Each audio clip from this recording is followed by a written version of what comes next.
Ésaïe chapitre 16. Envoyez les agneaux aux souverains du pays. Envoyez-les de Séla par le désert, à la montagne de la fille de Sion.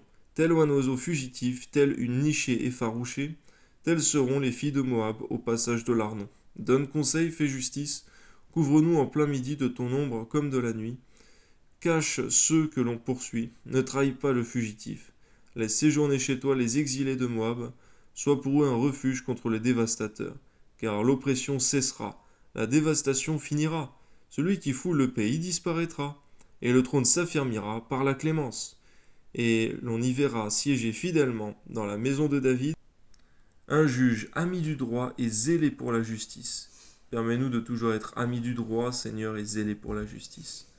Nous entendrons l'orgueil du superbe Moab, sa fierté, sa hauteur, son arrogance et ses vains discours. C'est pourquoi Moab gémit sur Moab, tout gémit. Vous soupirez sur les ruines de Kir-Hareset, profondément abattues. Car les campagnes de Hesbon languissent. Les maîtres des nations ont brisé les ceps de la vigne de Sibma, qui s'étendait jusqu'à Jaézer, qui errait dans le désert. Les rameaux se prolongeaient, ils allaient au-delà de la mer. Aussi je pleure sur la vigne de Sibma, comme sur Jaézer. Je vous arrose de mes larmes, Hesbon et les allées. Car sur votre récolte et sur votre moisson est venu fondre un cri de guerre. La joie et l'allégresse ont disparu des campagnes.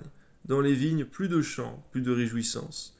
Le vendangeur ne foule plus le vin dans les cuves. J'ai fait cesser les cris de joie. Aussi mes entrailles frémissent sur Moab comme une harpe, et mon cœur sur Kir-Hares. On voit Moab qui se fatigue sur les hauts lieux. Il entre dans son sanctuaire pour prier, et ne peut rien obtenir. Telle est la parole que l'Éternel prononçait dès longtemps sur Moab. Et maintenant l'Éternel parle et dit, dans 3 ans, comme les années d'un mercenaire, la gloire de Moab sera l'objet du mépris. Avec toute cette grande multitude, et ce qui restera sera peu de choses, presque rien. Amen.